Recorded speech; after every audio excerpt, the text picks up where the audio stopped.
Oh, all right, everyone. Welcome back to another episode of New House, Same Address. I'm joined by Eric and Karis again. Yeah. The CEOs of Ozark Home Pros. All right. Oh, wow. All right. So You had some remodeling questions, you said. I did. Yeah. So today we're going to be talking about some remodeling questions that I have, specifically the technical ones, maybe. So we're going to get into that. That's my cue to leave. Very funny. Hopefully not too technical, but also some design elements as well. So I want to get some feedback on everything like that. First question is, when you guys were starting this company and going through the realms of different products or the different types of showers that you wanted to install, why? No, I shouldn't say why. What is the reason you chose? What is the reason you chose solid surface materials or like high-tech polymers instead of going down the road of like Lowe's materials or tile or anything like that? Maybe you've tried it in the past, but why now? Why are we doing what we do now? Well, I come from a background of using similar products. Previous company, we used the grout-free systems, so no grout. Grout's been an enemy of mine for a long time. Yeah, grout's been the enemy of everyone. Housewives from the beginning of time. I mean, the main thing is tile and grout. It's just hard to clean. It's hard to maintain.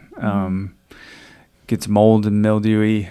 Soap scum just finds all the little pockets and. I mean, by its very nature, porous. it's porous. Yeah. I mean, it's just basically it's sand and like holes. Yeah. Yeah. If With not some glue. Yeah, if not installed correctly, they leak. Almost all of them that we remove have been leaking for a while.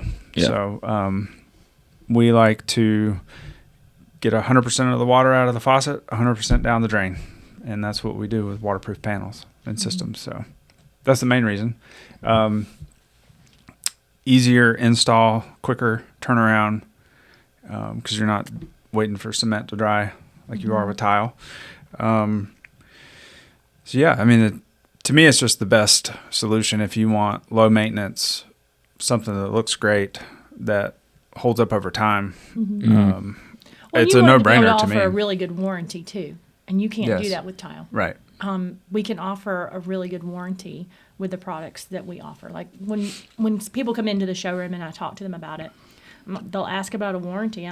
Or they'll ask about our products. I'm like, we don't put in things we don't warranty.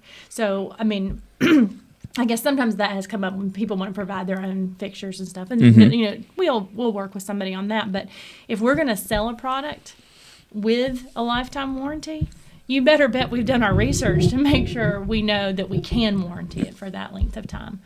Because if we warranted a product that wouldn't last, then we would lose money hand over fist by just having to go back to callbacks and stuff, and that's not what we're planning to do, obviously. Yeah. Almost every tile shower that I've ever installed, there was an issue with it. Chipped tile. Someone wasn't happy with the grout color when it was applied. It's just, the list just goes on. And, you'll hear complaints often, well, it doesn't seem like it's getting clean, or there's a hazy finish on it. And, tile's been around for centuries, so that, it's not going away. It can be a decent product, like on the floor and stuff, but for countertops and showers, I don't think it's a good option. Yeah. Okay. Unless you like maintenance and scrubbing and cleaning and. Yeah, I try not to think about it when I see tile on a countertop. That's just, I don't know whose idea that was. I don't know. It just gives me like, ugh. The heebie-jeebies. Yeah, all I can think of is salmonella everywhere. But that's what I think It's of. just so porous. There's no telling how much bacteria and stuff is growing there. It's like a little farm. A little bacteria farm.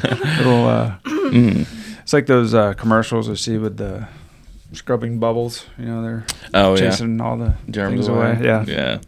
Yeah, that would be an accurate description. Right. So that's why we offer the products that we do. Yeah, and most of our products are very eco-friendly. Like, you don't need to use harsh chemicals on them. Right. Just a little soap and water, and that should be good to go. Sweet. versus tile, there are a lot of really strong poisonous chemicals you can use to clean them with. Sometimes that's what it takes to get it clean. So Yeah, not the best. for sure. Okay. So when it comes to doing a tub to shower conversion or a full bathroom remodel, either one, what is the what potentially can be, for our viewers and listeners, what can potentially be the longest holdup when you're doing a remodeling project?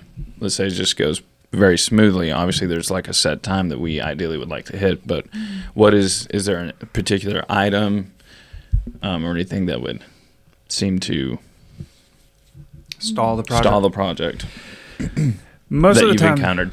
yeah, most of the time it's stalled.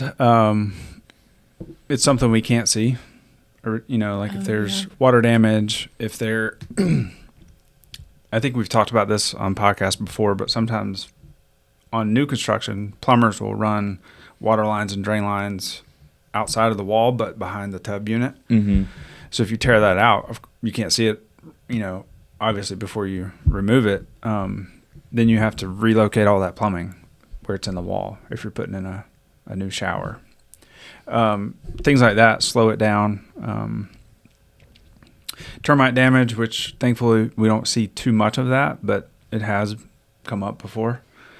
And then there are some things that are just accidents that happen, like if you break something or if you order the wrong product, which, of course we try to avoid at all costs, but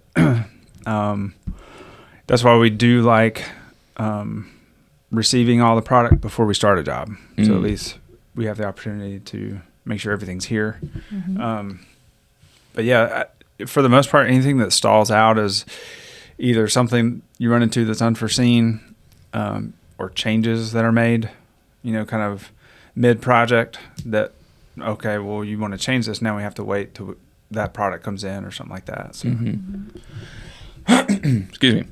So when doing a bathroom, like a tub to shower conversion or a full bathroom remodel, what do you think, for any particular reason, well, actually, let's just focus on the design completely.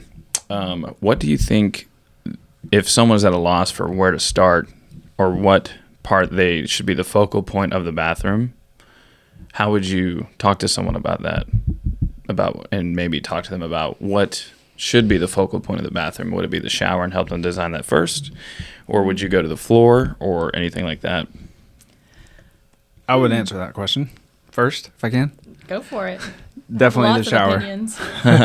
Definitely the shower. That's the focal point. That's the part you use every day. There's a lot of different floor companies that can help you replace a floor. There's not that many qualified people that I would trust to replace a shower, just because of the water, all of those important issues. There's a lot of people that can just put down flooring. Right. I think the pieces you use, primarily the shower, I guess your sink's vanity could come in second.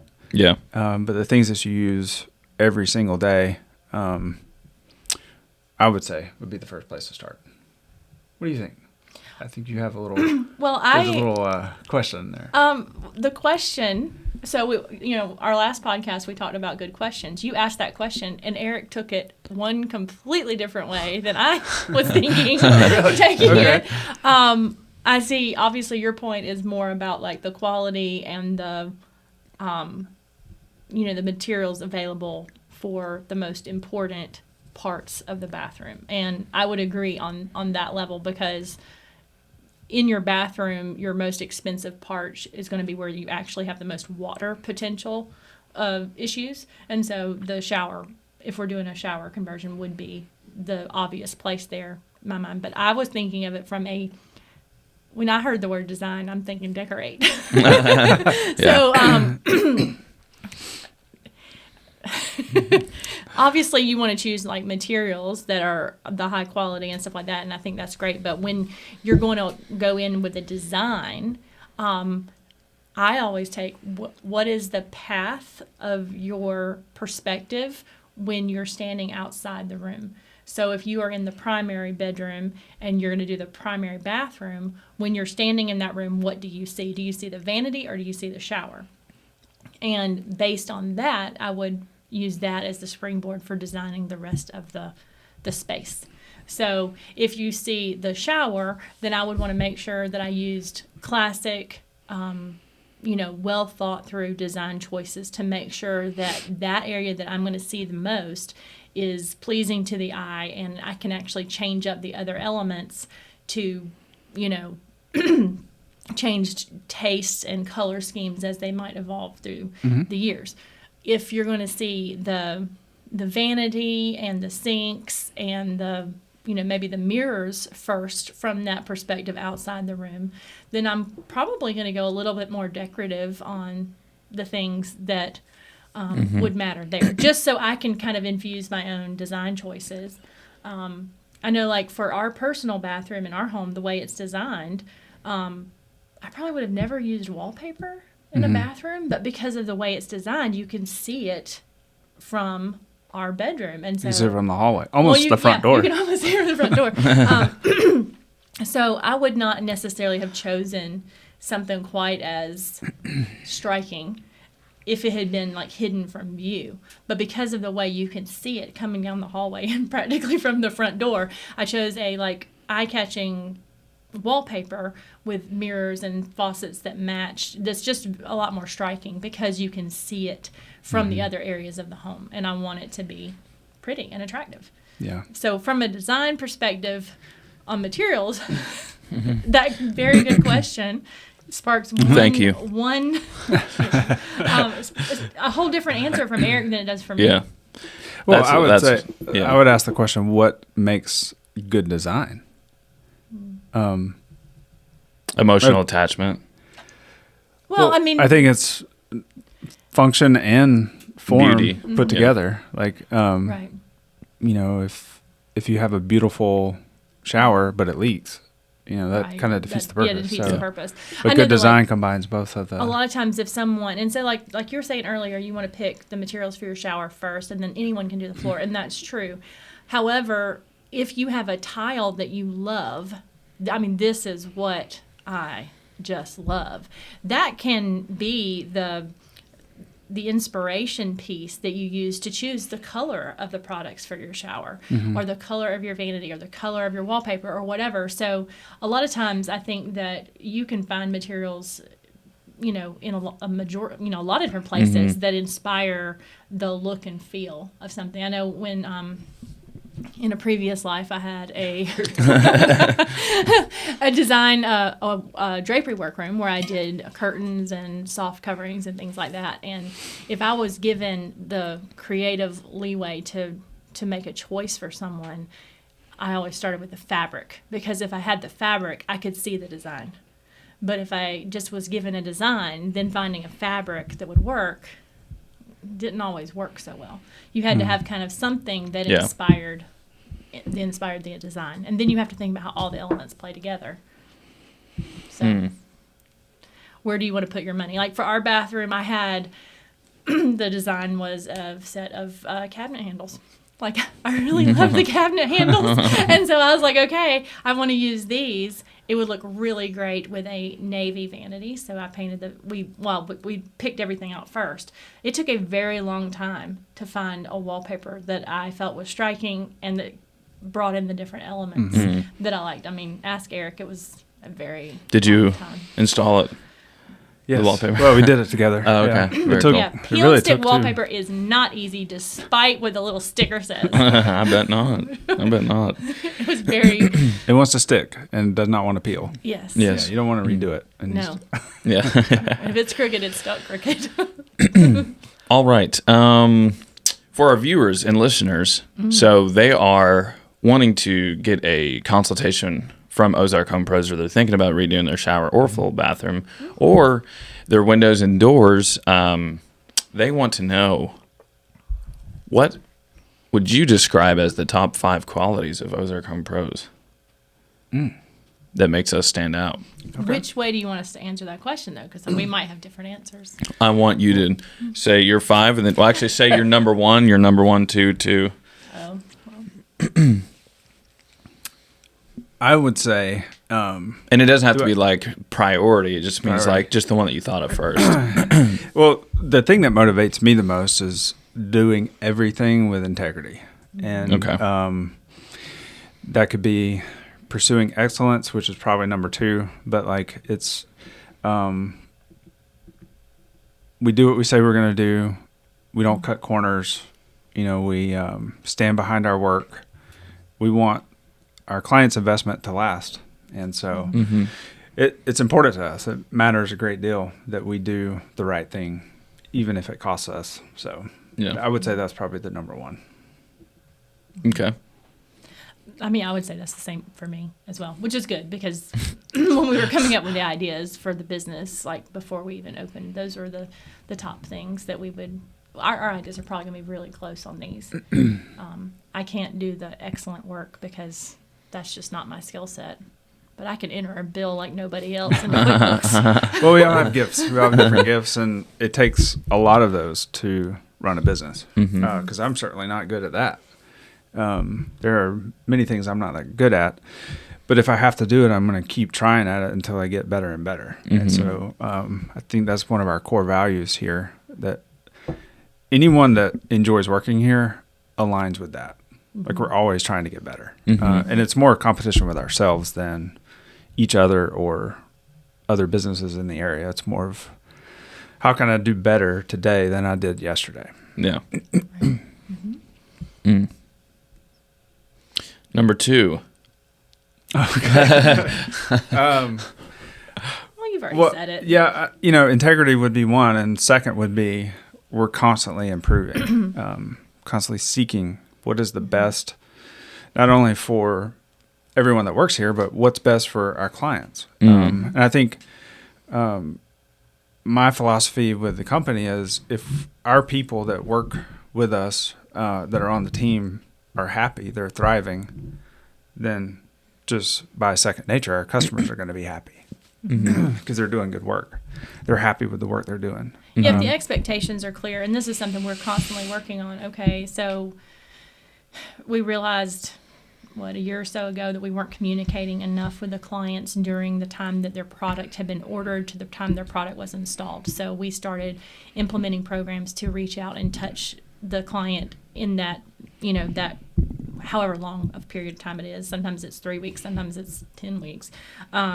So experimenting with how often.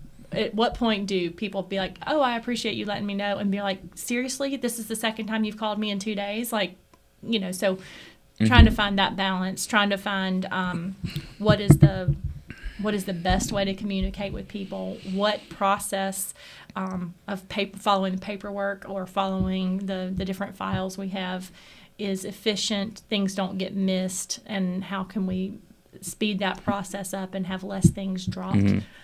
Those are things we are constantly working on to make sure that we can get into a process where each of the team members knows what they're supposed to do at any given time, and that the clients are kept informed throughout the process so that, I always tell people, if we let someone know there's going to be a delay, or we let someone know that this is an issue, a lot of times most people can handle being told there's a delay, there's this, there's that, or the other, because a lot of times we run into things we can't see.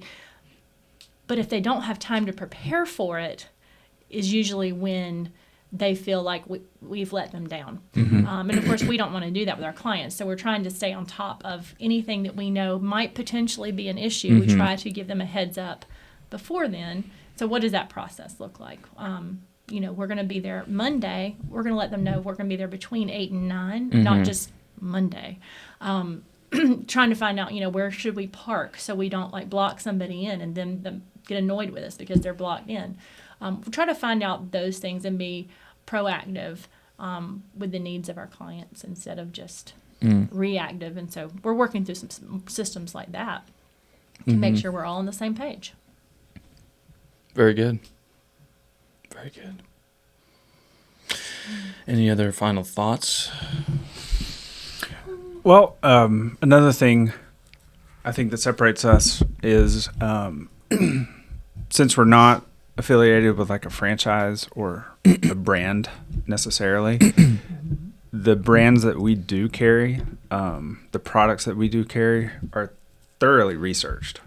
Kind of alluding back to what you were saying earlier, if we're going to stand behind the product, if we're going to warranty our labor, we don't want to put in something that's crap. It's just going to fall apart. So just know if we suggest something, there's been a ton of research on learning about the product, how to install it correctly, training on that. And so it's not just something we're trying to sell you that we don't really know what it is. It just seems like a good fit. There's been a lot of work that's gone into the I background. live with the man. He's researched it. I promise. Yeah. So trade events, like all of those things, we're going to find the best solutions that cover a variety of budgets, really. And so that's one of the reasons we ask for in-home consultations, because we have options. We just want to know the best option for our clients. And any option that we have is something we stand behind. So, Okay. Well, perfect. Yeah. That pretty much sums it up here today. Okay. So good questions. Okay. thank you. Appreciate it. Thanks everyone for listening to another episode of New House, Same Address. We'll talk to you in the next one. All right. See ya. Bye. Bye.